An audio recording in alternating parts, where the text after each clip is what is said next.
Giraffe अपनी लंबी गर्दन को झटकते हुए भाग रहा है क्योंकि एक चीता उसे च्युइंग रहा है। पास में एक राहगीर ताश के पत्ते खा रहा है और मदद करने का कोई इरादा नहीं रखता। वह अपने साथी की मजेदार स्थिति को देखकर मुस्कुरा रहा है। दो पुराने दोस्त बिना किसी भाव के एक दूसरे को देखते हैं और फिर एक पत्थर को लात मारते हैं, जिससे जिराफ भागता है। जिराफ को आगे का ध्यान नहीं है और एक दुर्घटना में चीता को लात मारकर उसे दूर फेंक देता है। जिराफ भी सुरक्षित निकल जाता है। 2 घंटे और आधा उसने कुछ नहीं खाया है और अब वह भूखा है। उसका पेट भी गड़गड़ाता है।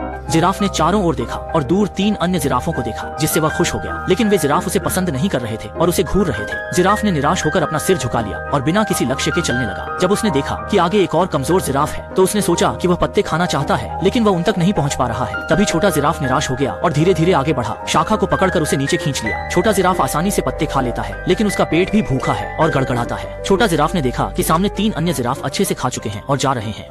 जिराफ और छोटा जिराफ तुरंत उत्सुकता से उनके पास चले जाते हैं। जब वे खाने में व्यस्त होते हैं तभी 3 पुराने दोस्त अचानक वापस आते हैं। जिराफ ने एक पत्ता खाया, लेकिन फिर उसे पता चला कि वह अब और नहीं पहुंच पा रहा है। असल में यह था